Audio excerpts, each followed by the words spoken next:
Mientras pasamos al pasaje que vamos a tomar como pasaje principal, Segunda de Corintios capítulo 5, verso 18 y 19.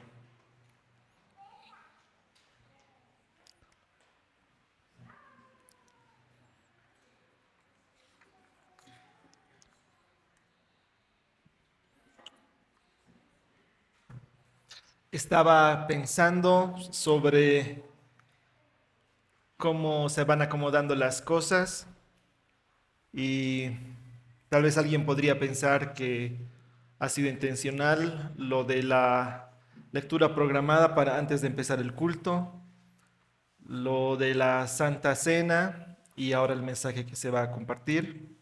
Y bueno, a pesar de que el pastor Jaime sí conocía el sermón, realmente escojo creer que es la providencia del Señor, que es muy intencional en hablarnos sobre este punto del ministerio de la reconciliación. Cuando lo que más se escucha o se lee en las noticias son malas noticias, guerras, pleitos, peleas, asaltos, asesinatos, delincuencia, corrupción, daño a personas en situación vulnerable, porque generalmente esos son los titulares de los periódicos, de los noticieros. ¿Cuánto nos anima a escuchar buenas noticias? El Ministerio de la Reconciliación es una de esas buenas noticias. Al revisar la historia y ver cómo un país como Alemania, por ejemplo, ustedes saben que han sido protagonistas en Primera, Segunda Guerra Mundial, esa persecución a los judíos, el holocausto y la maldad que se ha producido ahí. La gran parte del siglo XX, producto de todas esas cosas que han ido pasando en Alemania, se han creado incluso muros y división Alemania Oriental y Alemania Occidental. A día de hoy, no sé cuántos niños, por ejemplo, estaban conscientes de que ha habido un tiempo en la historia donde había esa división entre esos países. Hoy ya escuchamos de una sola nación fuerte, unida. ¿Cómo fue posible que se haya logrado una reconciliación posguerra? Se hayan derribado muros para lograr que una nación dividida ahora sea una nación fuerte, fortalecida. Porque han habido actores claves que han logrado reconciliación. Podemos ver también en la historia relatada en la Biblia, la historia de la familia de Jacob. Él tenía varios hijos, su favorito era José, sus otros hijos sienten celos por él, por ese favoritismo, y deciden deshacerse de José. Y en sus planes están, incluso querían asesinarlo. Terminan vendiéndolo y le cuentan a su papá la historia de que había muerto. Me imagino esos años en los que Jacob no pensaba que su hijo ya había muerto y tal vez pensando que eso era una recompensa por todas las veces que él había engañado a otros. Años después, en la providencia del Señor, también la situación cambia, están en otro lugar, Egipto. José es alguien muy favorecido, el favor de Dios se ve en la autoridad que Dios le pone, era segundo después de Faraón, y tenía la oportunidad propicia para cobrar venganza, tenía a sus hermanos enfrente, sus hermanos con necesidad económica, era el momento justo, adecuado, idóneo para decir, después de tantos años de sufrimiento, de todo lo que he pasado, de haberme separado de mi padre y lo que me correspondía, era el momento. Muchos pensaríamos en algo semejante. Jacob toma ese tiempo propicio para más bien buscar la reconciliación y logra que su familia se logre reunir después de tantos años y alegrar el corazón de su ya anciano padre Jacob. Son historias de la vida real que nos conmueven, tanto así nos conmueven que se escriben películas basadas en historias reales que llegan a ser éxitos de taquilla porque nos conmueven. Nos gustan esas historias, nos tocan las fibras más íntimas del corazón. Pero a veces, cuando son historias de terceros, suenan bonito. Cuando nosotros somos los protagonistas, otra es la historia.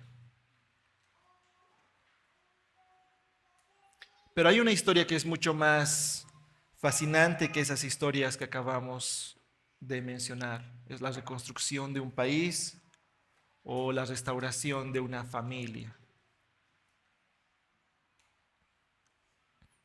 Y es el punto de partida de este ministerio de reconciliación del que hoy vamos a hablar. Más allá de uno mismo, el ministerio de la reconciliación es parte de la serie La Iglesia en el Mundo o El Mundo en la Iglesia. Esta es una pregunta relevante que como creyentes debemos hacernos y frecuentemente volver a hacernos esta pregunta. Para examinarnos como iglesia, para identificar dónde estamos y si toca corregir, también debemos de hacerlo. Porque el mundo ha ganado tanto terreno que se ha metido en la iglesia. A veces de manera frontal, donde el predicador mismo está guiando en esa dirección a los miembros de las iglesias. Pero en muchas ocasiones de manera mucho más sutil. Nosotros no estamos todo el tiempo como congregación, como creyentes, viviendo juntos en una comunidad de creyentes. Cada quien está después en su día a día, con sus actividades, relacionándose en un mundo caído, en un mundo que tiene un sistema de valores contrarios a la palabra de Dios. Y no sé si estemos tan conscientes de cómo el mundo ha permeado muchas áreas, ha traspasado muchas áreas y nos ha adoctrinado en áreas que tal vez ni siquiera nos hemos dado cuenta. En la primera parte de esta serie habíamos hablado del exceso del individualismo que este mundo promueve. Y hoy también, más allá de uno mismo, vamos a hablar sobre el ministerio de la reconciliación. Muchas veces las iglesias, en su ánimo por alcanzar el mundo, han renunciado a principios y verdades bíblicas que no deberían ser negociables, que no deberían siquiera tocarse. Pero es en ese ánimo de querer hacerte más amigable con el mundo y no cerrarte puertas, hemos renunciado a ello. O en principio hemos negociado, pero ese negociar es debilitar las puertas, las barreras, y luego las siguientes generaciones las han ido abriendo de par en par. Hemos cambiado como iglesias la predicación del Evangelio, que es el poder de Dios para salvación, como dice la palabra. La hemos cambiado por estrategias, por métodos, por programas, por cultos a la personalidad o por recetas simplonas para hacer sentir bien al ego de las personas que están escuchando el mensaje. Algunos de nosotros hemos estado allí, hemos sido partícipes de eso, cambiando el poder de Dios por métodos humanos. Y algunos de nosotros hemos identificado eso, nos hemos arrepentido, hemos visto la gravedad de eso y hemos buscado alejarnos de eso. Hemos comprendido que estar en ese extremo era un error, pero tal vez sin darnos cuenta nos hemos ido al otro extremo de la vereda. ¿Quiénes están en ese otro extremo de la vereda? Aquellos que, amparados en un celo por la verdad, podemos inclinarnos a una posición que tampoco es bíblica, una posición de contienda, división, orgullo, vanagloria, falta de perdón. Y sin darnos cuenta, al igual que en ese otro grupo que mencionábamos antes, nos alejamos del Evangelio de Dios. Pero la receta no es tan fácil como decir que yo estoy en un extremo o estoy en el otro extremo. Ni siquiera es tan fácil como decir, entonces me toca ser equilibrado. Porque como varias veces se ha dicho desde este púlpito, no se trata de ser equilibrados. Más bien se trata de ser bíblicos. Hoy, más allá de uno mismo, debemos abrazar el ministerio de la reconciliación que Cristo nos ha encomendado. Y eso es lo que hoy día vamos a considerar. Vamos a leer el pasaje que les hemos puesto, Segunda de Corintios capítulo 5. Vamos a leer desde el verso 11 hasta el verso 21.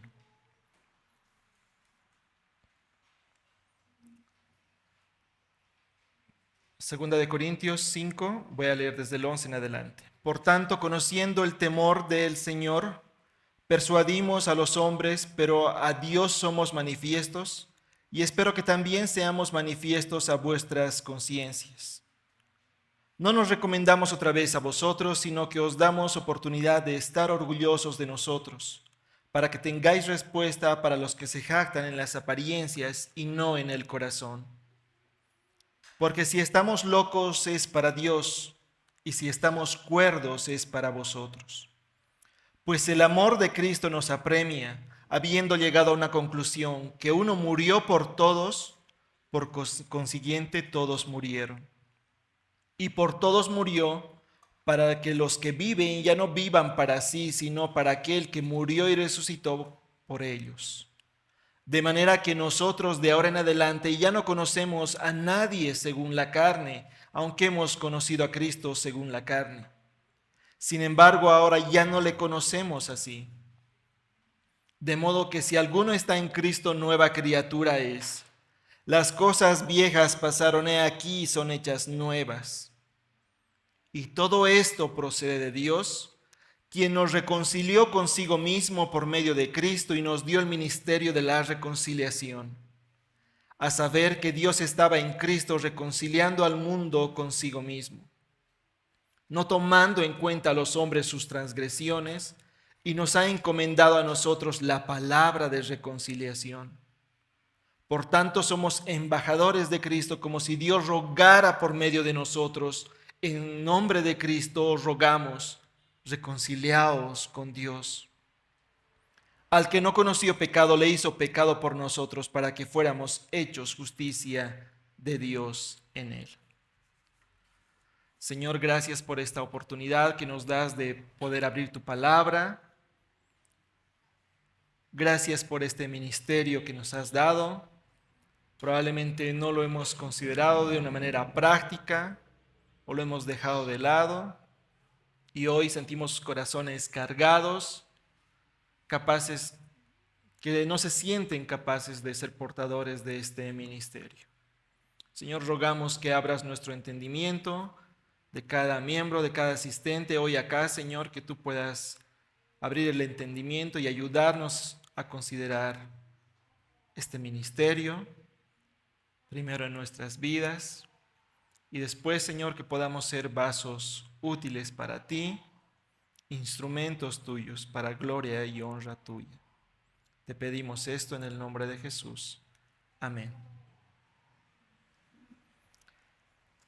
En especial, los versículos que vamos a considerar son el versículo 18 y el versículo 19. La suprema importancia de la reconciliación con Dios. ¿Por qué partimos de este punto? ¿Por qué partimos de la importancia de la reconciliación con Dios? Recuerdo que a lo largo de mi vida, en diferentes circunstancias, me ha tocado ver o ser protagonista de intentos de reconciliación.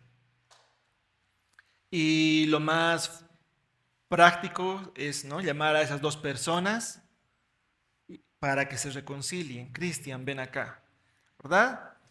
Y decirles, ya, reconcíliense. ¿no? Y entonces se dan la mano, se dan un abrazo, pídanse perdón, perdón, ¿no? Y luego se van. Ojalá fuese tan fácil como hacer eso. Probablemente en el caso de algunos niños pequeños, esa situación va a ser más genuina. Pero conforme van a ir creciendo en edad, van a notar que les va a costar más, que va a haber más carga, que hacer eso no va a hacer que haya una verdadera reconciliación. La reconciliación no es fácil. Muchos de nosotros vamos a ver eso como un camino imposible. Probablemente por eso el apóstol Pablo empieza por donde debe de comenzar, la reconciliación con Dios. Si no partimos de este punto, fácilmente podemos otra vez terminar desviándonos, como poníamos al principio el ejemplo, a la derecha o a la izquierda, ya sea creyéndonos más benevolentes que Dios, o por el contrario, no mostrando la misericordia y el amor que Dios nos muestra a nosotros. ¿Hay algo más importante para el hombre que la relación que tiene con Dios?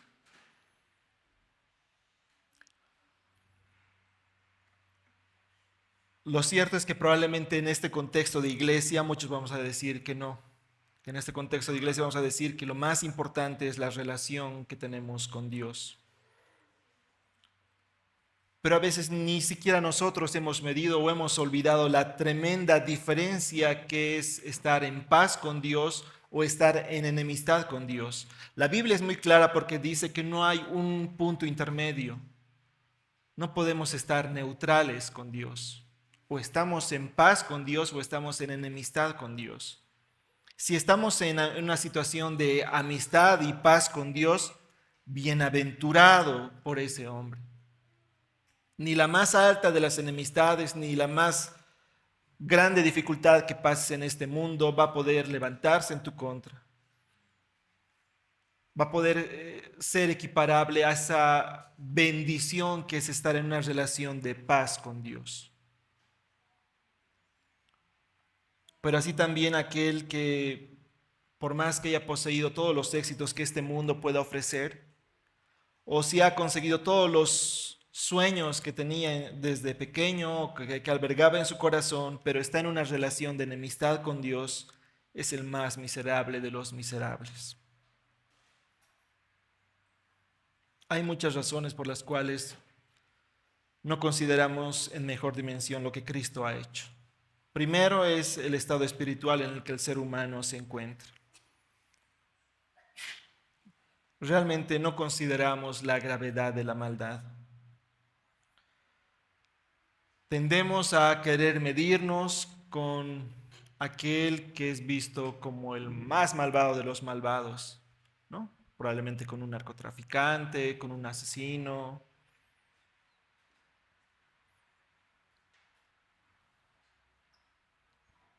Pero la Biblia es clara cuando dice que no hay justo ni aun uno.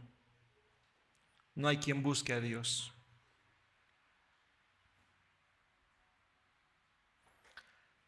Nos cuesta concebir que Dios no pueda pasar por alto nuestro pecado. Y nos cuesta concebir la dimensión de justicia y santidad de Dios. Pero lo cierto es que si nuestro pecado no fuese tan grande, seguramente habrían varios caminos para cubrir ese pecado.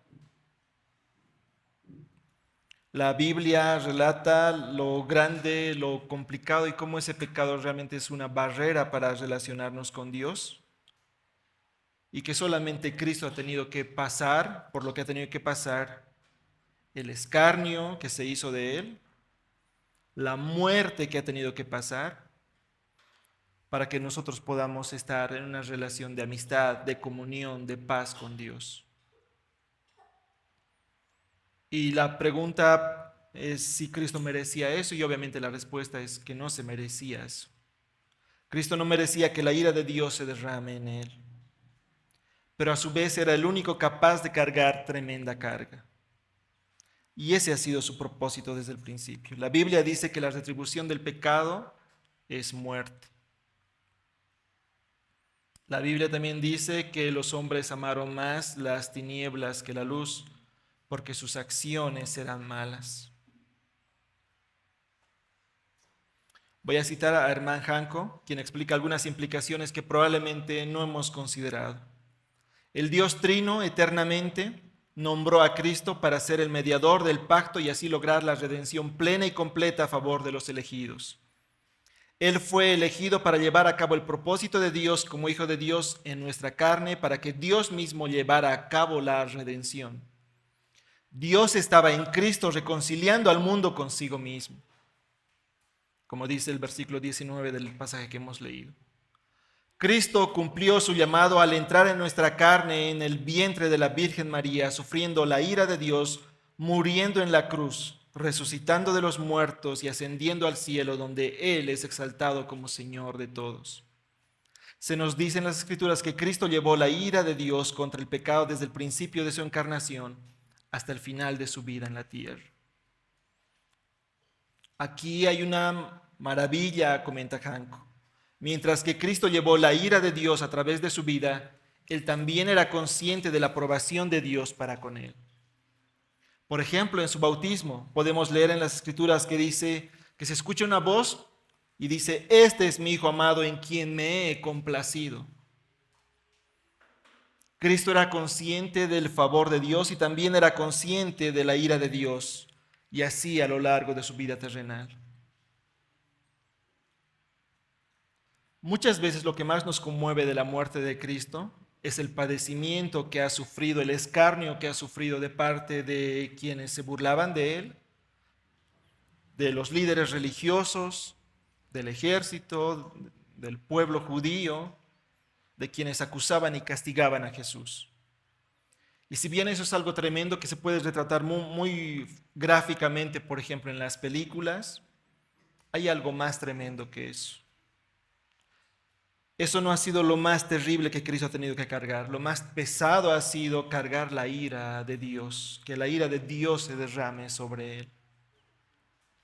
James Packer dice: una mirada a la concordancia nos revelará que en las Escrituras hay más referencias al enojo, a la ira de Dios, que a su amor y a su benevolencia.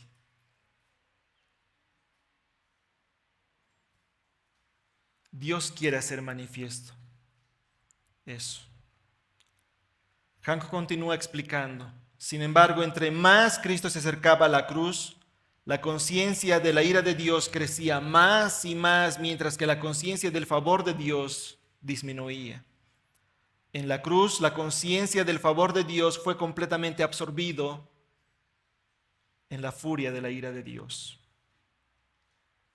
Y en ese momento probablemente Cristo solo reconocía la ira de Dios. Esa conciencia de la ira de Dios se expresa en el grito de Cristo: Dios mío, ¿por qué me has abandonado? Cristo ni siquiera se atreve a llamarlo Padre como en sus oraciones lo hacía habitualmente. Él solo pudo decir Dios, porque la ira era demasiado grande sobre él. Tan grande era la abrumadora ira de Dios que Cristo soportó, que él ya no podía entender más la necesidad de llevar la ira de Dios en ese momento. Pero como decíamos antes, él era el único capaz de cargar con eso. Y aún a pesar de ese sentimiento que él tenía, Cristo fue obediente. Filipenses 2:8 dice: y hallándose en forma de hombre, se humilló a sí mismo, haciéndose obediente hasta la muerte y muerte de cruz.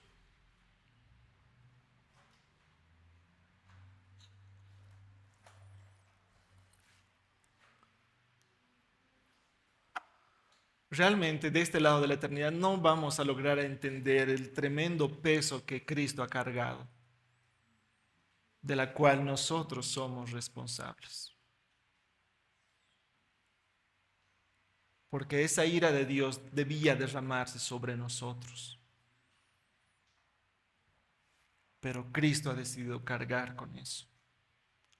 Volviendo a 2 de Corintios 5. Voy a leer versículos anteriores, 5:14. 2 de Corintios 5:14. Pues el amor de Cristo nos apremia, habiendo llegado a esta conclusión, que uno murió por todos. Versículo siguiente. Y por todos murió para que los que viven ya no vivan para sí, sino para aquel que murió y resucitó por ellos. La más grande reconciliación solo ha sido posible gracias a que Dios se ha acercado al hombre por medio de Cristo.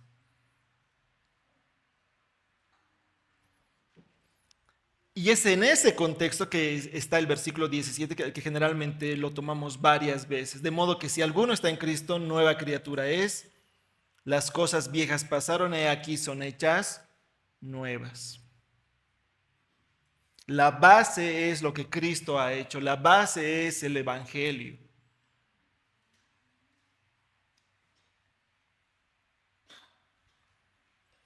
El hombre tiene tanto potencial para alcanzar y lograr tanto, pero ¿a qué costo? A un costo de darle la espalda a Dios. Si el hombre permanece en enemistad con Dios, ningún éxito en esta tierra lo va a compensar. La comunión con Dios es la esencia del propósito divino del hombre. Es por medio de nacer de nuevo, por medio de Cristo, que esa comunión puede ser restaurada. Y para los creyentes es por medio de esa comunión que nosotros podemos avanzar con el ministerio de la reconciliación. Fuimos diseñados para relacionarnos con Dios. Y Dios ha sido quien se ha acercado a nosotros para lograr esa reconciliación por medio de Cristo. Verso 18. Y todo esto procede de Dios, refiriéndose a esa nueva vida, quien nos reconcilió consigo mismo por medio de Cristo y nos dio el ministerio de la reconciliación.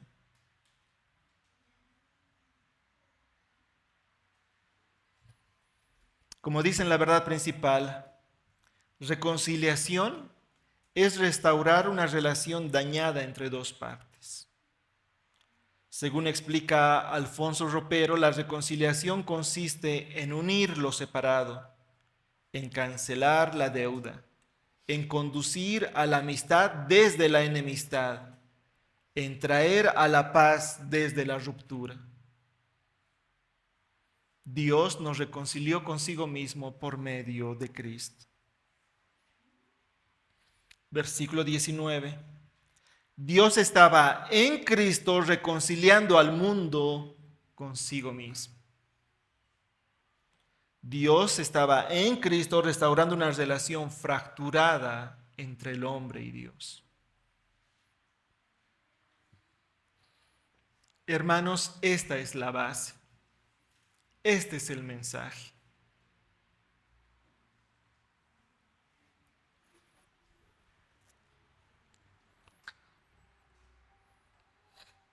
A veces, en algunos negocios multinivel, te persuaden de vender un producto y para vender ese producto lo que tienes que hacer es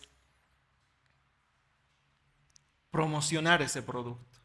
A veces, muchas veces ni siquiera estás consciente, persuadido de que ese producto funciona, pero no es el caso del cristianismo, porque no estamos hablando de un producto, estamos hablando primero de un mensaje, pero de un mensaje poderoso que da vida. Reconciliación con Dios.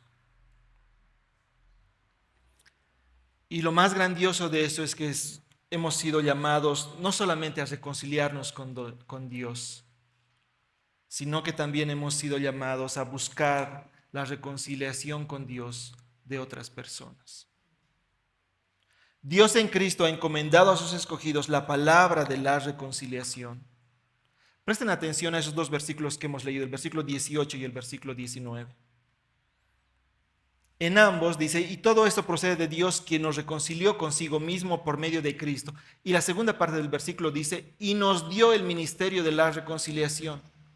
El versículo 19, a saber que Dios estaba en Cristo reconciliando al mundo consigo mismo, no tomando en cuenta a los hombres sus transgresiones. Y luego la última parte dice, y nos ha encomendado a nosotros la palabra de la reconciliación.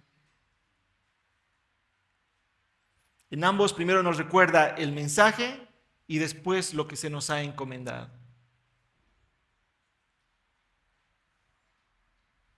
Versículo 18, y nos dio el ministerio de la reconciliación. Versículo 19, y nos ha encomendado a nosotros la palabra de la reconciliación.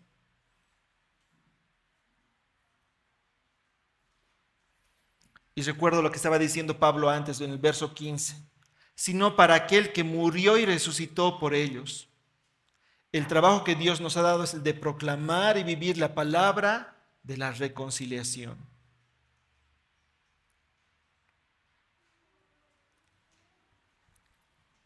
Y entonces aquí nos encontramos con los primeros tropiezos en la aplicación. Primero, ser portadores de este mensaje. Vamos con nuestras Biblias a Primera de Juan, capítulo 2, verso 3. Primera de Juan, capítulo 2, verso 3.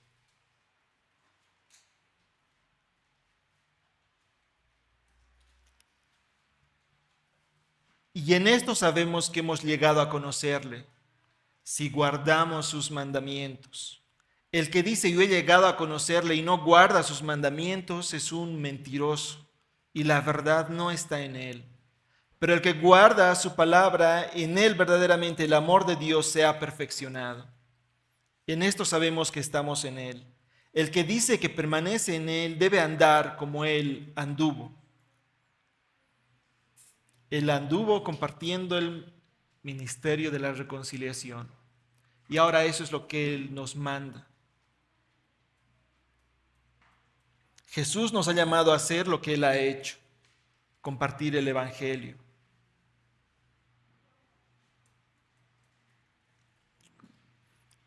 Primero nosotros hemos sido beneficiados con ese ministerio de la reconciliación y ahora nosotros somos portadores de ese mensaje para que otros se beneficien de ese mensaje.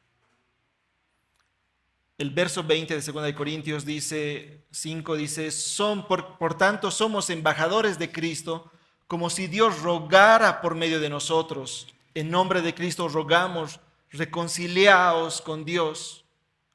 Al que no conoció pecado, le hizo pecado por nosotros, para que fuéramos hechos justicia de Dios en él. A partir de esa gran obra que hemos recibido como creyentes, que hemos experimentado como creyentes, es a partir de esa gran obra que nosotros debemos compartir ese mensaje transformador. Mientras aún estamos en este mundo, tenemos la responsabilidad de rogar en nombre de Cristo, reconcíliense con Dios. Reconcíliense con Dios. Al que no conoció pecado, lo hizo pecado por nosotros, para que fuéramos hechos justicia de Dios en él.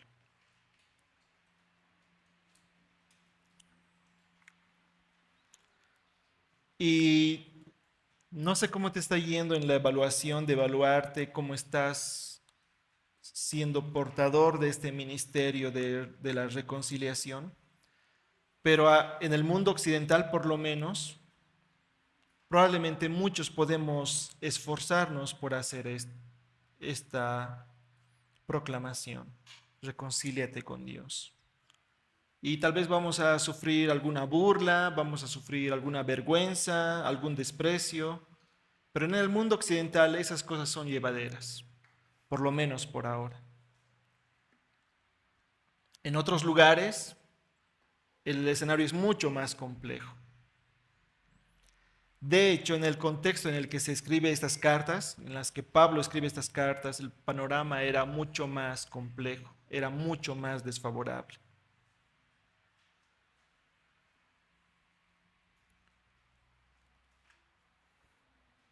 Pero lo que el ser portador de este mensaje del ministerio de la reconciliación no es solamente lo que nosotros estamos proclamando.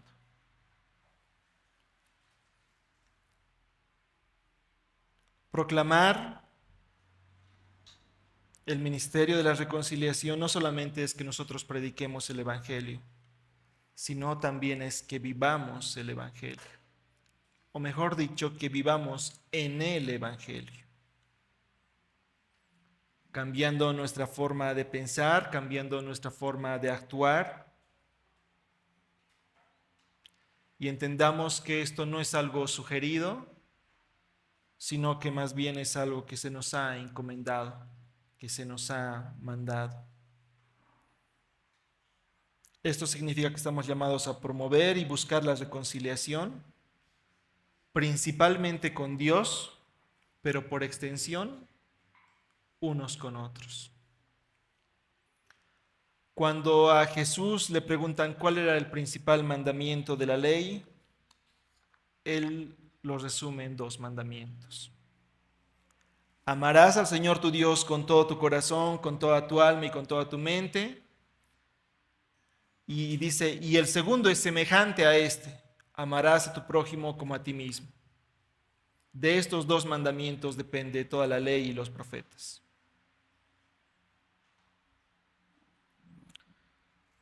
Hay una dimensión que no debemos de ignorar, y es cómo vivimos este ministerio de la reconciliación en nuestra vida diaria, no solamente en nuestra relación con Dios, sino entre nosotros. Esto es algo que la Biblia no omite. Mateo capítulo 5, verso 23. Por tanto, si estás presentando tu ofrenda en el altar y allí te acuerdas que tu hermano tiene algo contra ti, deja tu ofrenda allí delante del altar y ve y reconcíliate primero con tu hermano y entonces ven y presenta tu ofrenda. La relación que tenemos con nuestro prójimo sí puede afectar nuestra relación con Dios. Y es algo que no debemos de negar. Y esto lo vemos claramente, por ejemplo, quienes estamos casados en el matrimonio. Pedro en su carta dice, y vosotros maridos, primera de Pedro capítulo 3, verso 7. Y vosotros maridos igualmente convivid de manera comprensiva con vuestras mujeres, como con un vaso más frágil, puesto que es mujer, dándole honor como a coheredera de la gracia de la vida, para que vuestras oraciones no sean estorbadas.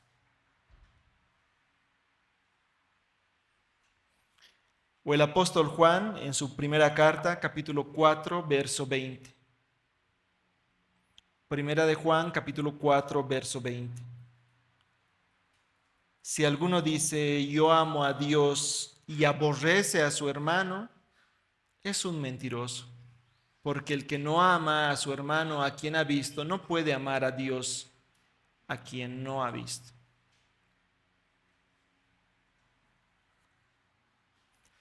Y esto es tan real porque como sabemos, especialmente cuando somos afectados o dañados por otra persona, nuestra reacción natural va a ser cargar con esa falta que esa persona ha hecho con nosotros. Es decir, tengo algo en contra de esa persona y sabemos que eso va a ser especialmente destructivo en la relación con esa persona. Por eso es que hay tantos matrimonios que les cuesta resolver los problemas, porque todo el tiempo estamos cargando las ofensas que unos a otros nos hemos hecho. Y eso también pasa entre creyentes. Realmente se necesita el poder sobrenatural de Dios para que obre en cada una de las personas involucradas y ver de manera visible el poder de Dios en esa reconciliación entre partes. Pero parte de ver, el efecto de ver ese poder es que se logre esa reconciliación. A veces hay matrimonios que están tan dañados, ¿no? Tanta ofensa de una parte a otra. Pero es cierto cuando decimos que solo Dios puede obrar y cambiar y darle nuevo rumbo a ese matrimonio. Porque Dios puede obrar en nuestros corazones y ayudarnos a ver nuestra parte. Y como se decía antes en la Santa Cena, reconocer nuestras faltas, pedir perdón las veces que sea necesario. No solamente en la Biblia está a nivel de teoría como algo sugerido o como algo mandado, también podemos ver ejemplos. Hechos es un libro que nos ayuda a ver cómo se movía la iglesia, principalmente la iglesia primitiva. Pasamos a Hechos capítulo 12.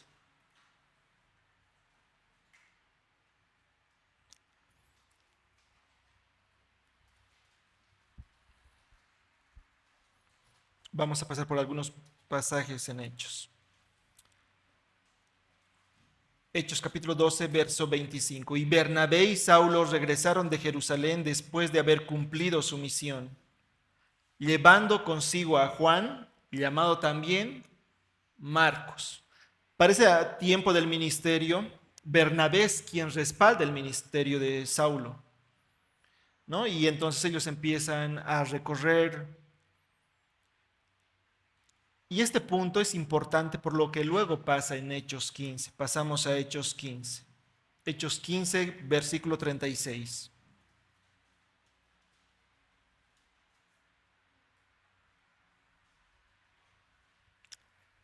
Después de algunos días, Pablo dijo a Bernabé: volvamos y visitemos a los hermanos en todas las ciudades donde hemos proclamado la palabra del Señor para ver cómo están.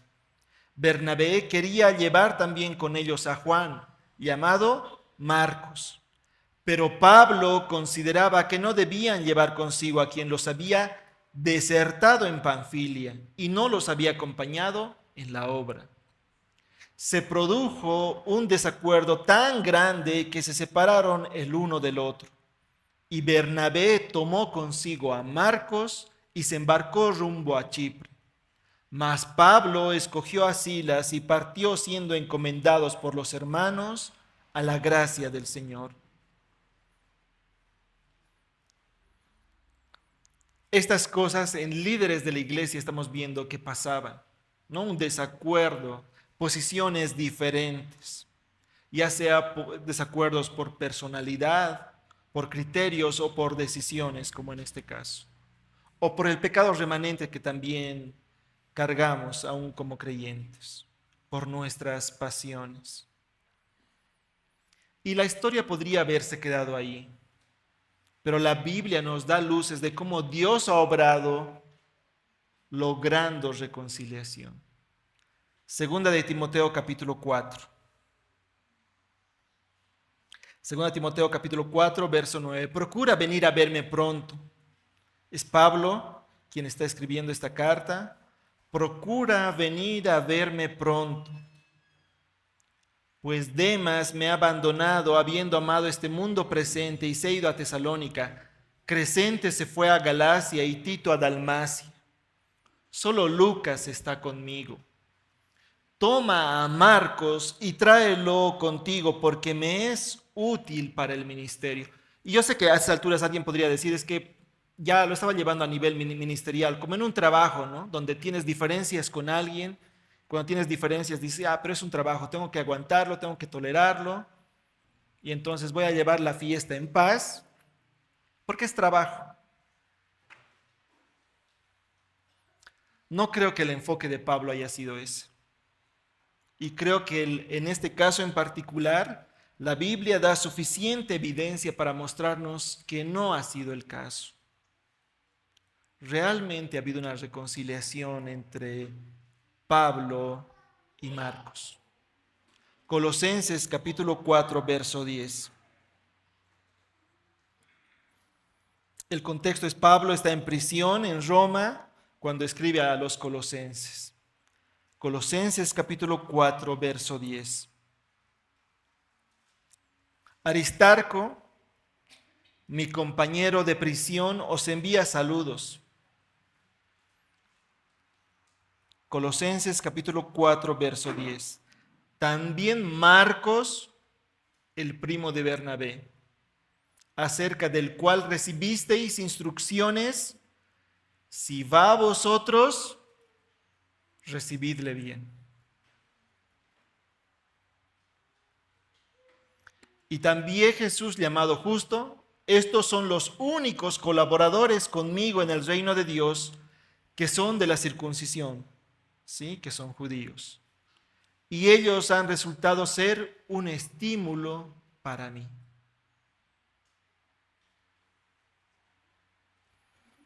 Pablo, aquel que no quería viajar con Juan Marcos, ahora está mencionando, primero está encargando que si Juan Marcos va ahí, que lo reciban bien.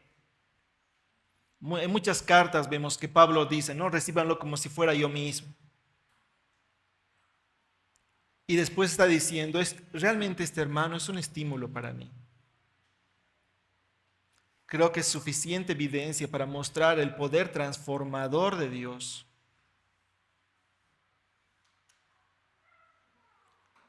En seres humanos, falibles, que nos cuesta como nosotros. Iglesia Bíblica León, hermanos, esquivar la reconciliación práctica es negar el Evangelio.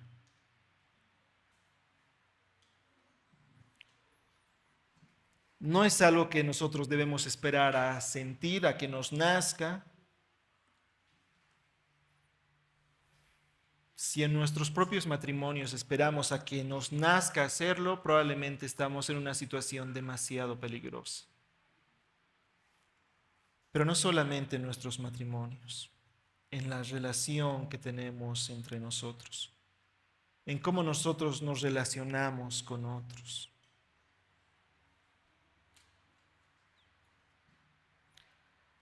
Y aun si ha habido daño real, y si ese daño no ha sido pequeño, sobre la base del Evangelio, sobre la base de lo que Jesucristo ha hecho por nosotros, es que nosotros debemos de avanzar con el ministerio de la reconciliación.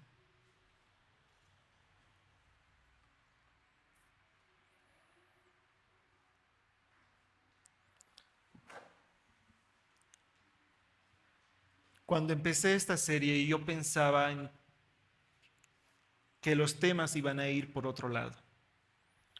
Pero creo que importante y seguramente primero conmigo, la dirección de la importancia de llevar este ministerio de la reconciliación, de proclamar este ministerio de la reconciliación. No solamente a nivel de lo que nosotros estamos diciendo, sino cómo estamos viviendo. El perdón que Cristo ofrece es la base para vivir perdonando y pidiendo perdón a otros. Que Dios nos ayude. Ya para terminar, Romanos 5:10. Porque si cuando éramos enemigos fuimos reconciliados con Dios por la muerte de su Hijo, mucho más habiendo sido reconciliados seremos salvos por su vida. Éramos enemigos de Dios y Dios se ha acercado a nosotros para reconciliarnos con Él.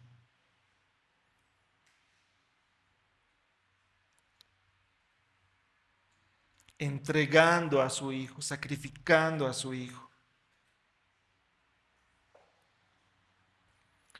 Pero hemos sido salvos para vida. Voy a leer la verdad principal. Reconciliación es restaurar una relación dañada entre dos partes. Solo por medio de Jesucristo Dios reconcilia al hombre consigo mismo. A la vez, Dios encarga este mismo ministerio a todo creyente. El Evangelio es el mensaje de la reconciliación con Dios. Este mensaje debe cavar profundo en el alma de cada creyente. de tal manera que pueda proclamar y vivir de acuerdo a este mensaje de la reconciliación.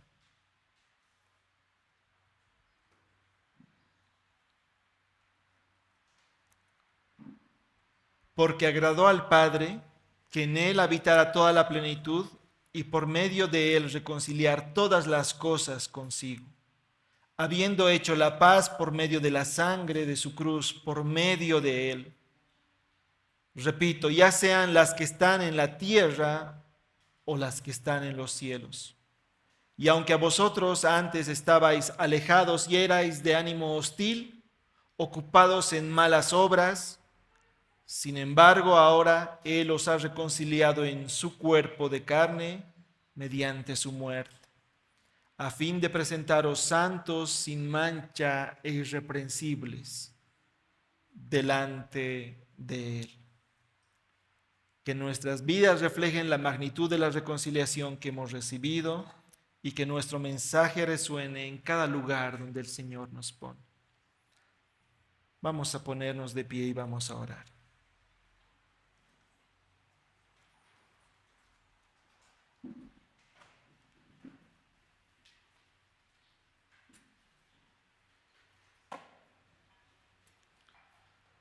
Señor, hay tantas cosas por las cuales te podríamos dar las gracias, como lo paciente que eres con nosotros. Pero tal vez incluso debemos volver más atrás y otra vez reconocer lo grande de nuestra maldad. Señor, que no somos tan buenos como quisiéramos o como creeríamos. Y a la vez, Señor, reconocer tu justicia y tu santidad. Señor, en nosotros mismos no somos merecedores de tu amor, no somos mejores que aquel que la sociedad pueda señalar como alguien malvado. Pero tú te has acercado a nosotros,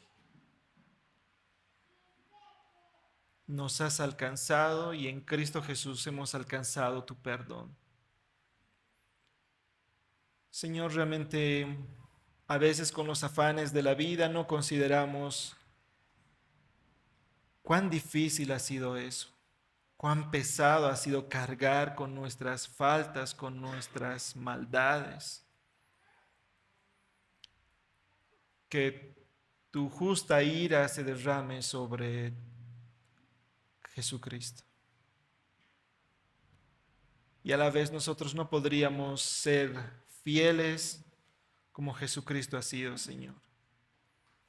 Obediente, de cargar con aquello que nosotros no podíamos cargar. Señor, ayúdanos a ser portadores de este ministerio de la reconciliación, a clamar en el nombre de Jesús: reconcíliense con Dios, reconcíliense con Dios.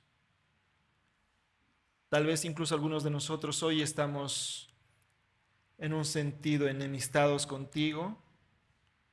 Señor, rogamos tu misericordia en eso. Rogamos que tu Espíritu Santo obre en los corazones, logrando arrepentimiento y confesión de pecado, pero a la vez esa fe puesta en quien sí ha podido cargar con esa maldad, Jesucristo. Señor, rogamos que tu Espíritu Santo nos ayude a proclamar el mensaje de la reconciliación con nuestras vidas, en nuestras relaciones con otros, Señor. Sabemos que cuando hablamos, sabemos que lastimamos, sabemos que nos lastiman.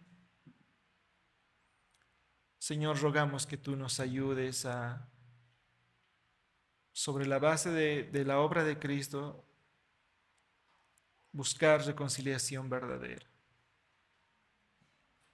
No superficial, no pasajera, no de apariencia, sino esa reconciliación eficaz, que restaura a la situación, la relación como antes era una relación de amistad, una relación de paz.